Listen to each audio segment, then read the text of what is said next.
May 13, 1958. Vice President Richard Nixon is on a goodwill tour of South America. As his motorcade passes through Caracas in Venezuela, it suddenly finds itself under attack. An assault that will go down in history as the most violent of its kind on a high-ranking American official in a foreign country. Nixon survives the attack, and some of the 12 United States Secret Service agents hired to protect him were injured. But it could have been much worse. As you'll see today, the president's and vice president's motorcades might well be one of the most dangerous places to be in the world. But thanks to Herculean protection measures, it's also one of the safest places to be. Getting out of the car is another matter though, as you'll see in today's video. We'll come back to the Nixon attack shortly, and the other times the president found himself in a spot of trouble. But first, let's look at how the motorcade is structured nowadays. How many vehicles will be in any given motorcade will be determined by what kind of security threat there is and who's traveling within it. When the motorcade is out in force, you might see around 50 vehicles in all, although during the pandemic as many as 100 vehicles were seen in the motorcade. That was more about social distancing than security threats, though. In the front of the motorcade, you'll usually see the police, who are named sweepers. In front of them, just a few minutes ahead, will be the route car. As the motorcade is traveling, all the vehicles will be in touch with the route car, just in case there's any danger ahead. Also in front of the motorcade is the pilot car. This does almost the same job as the route car, but is not as far ahead. Right at the front of the main motorcade will be the lead car, which could be any vehicle that the Secret Service chooses. That might mean a run-of-the-mill cop car or one of the special limousines we'll discuss soon. As we've said, the number of vehicles around the president's car is determined by the potential perceived threat. The central group of vehicles, limousines, and SUVs is known as the package, and the president or other high official will be in the middle of the package.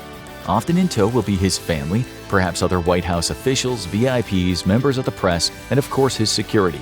In the sky, you might see two presidential airlift helicopters, either a Marine One VH-3D Sea King or a VH-60N Blackhawk.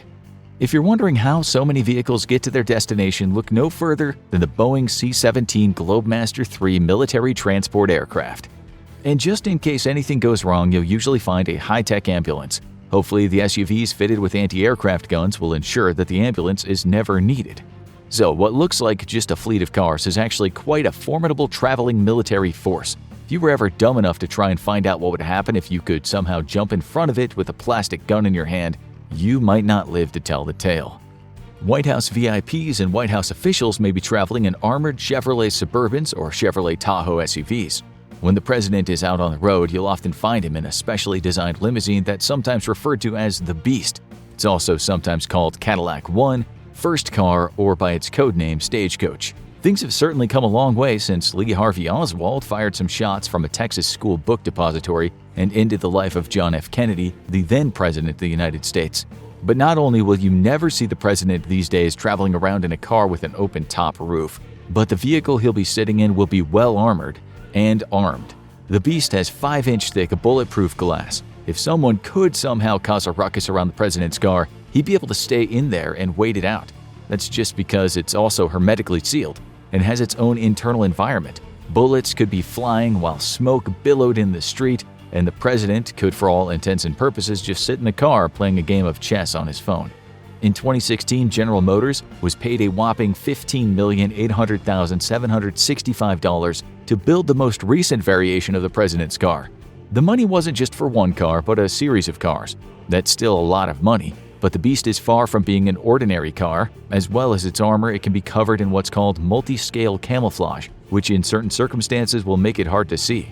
The 8-ton behemoth has 8-inch thick steel doors, which aren't just enough to stop bullets, but can protect the president against biological and chemical attacks, as well as withstand explosives.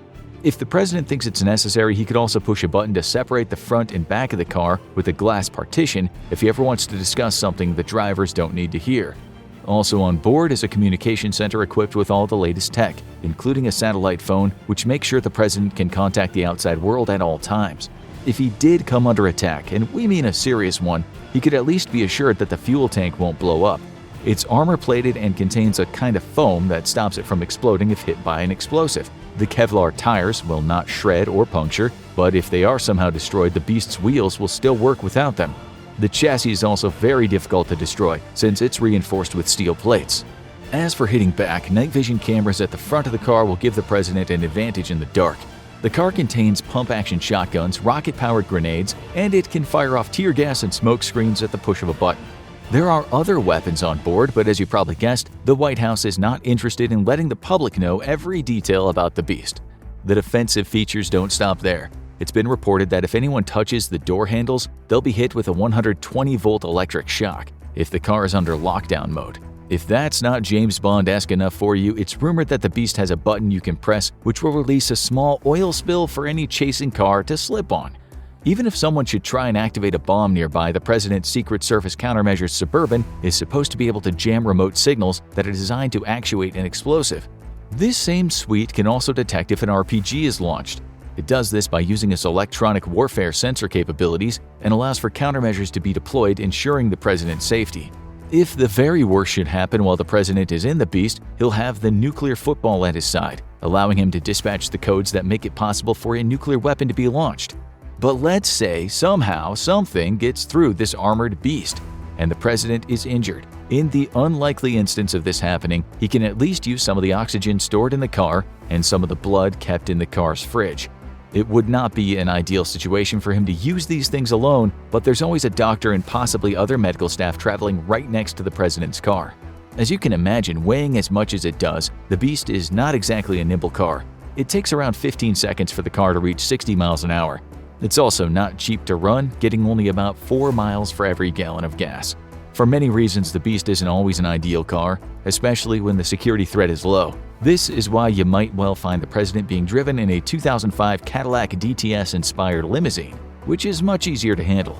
It still has a state-of-the-art communication system and top-notch armor, but it's not quite as tooled up as the Beast. It's also apparently pretty comfortable, and that's because it has an adaptive seat system that will adjust by itself to suit the occupant's seating position.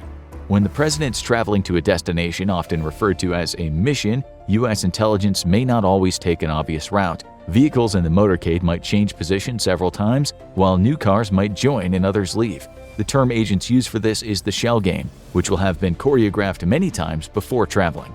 For obvious reasons, the drive to the destination might not always follow the clearest route. On top of that, at times the President might not even be in the motorcade. In this case, the motorcade acts as a decoy. We're sure you're wondering what would happen if someone tried to attack the motorcade. You already know that it did happen to the man who would become a disgraced president after the Watergate scandal. Things are much different now, but not so much because of what happened to Nixon, but because of what happened to JFK. That's when security really ramped up. In Nixon's case, the perpetrators were allowed to get too close to the motorcade. Secret Service agents covered the president as angry crowds hit the car and smashed a window or two.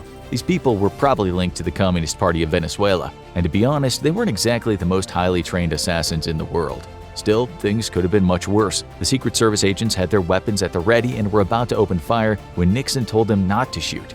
Had they started firing at the attackers, there could have been a fairly sizable bloodbath, and the goodwill tour would have looked more like a declaration of war.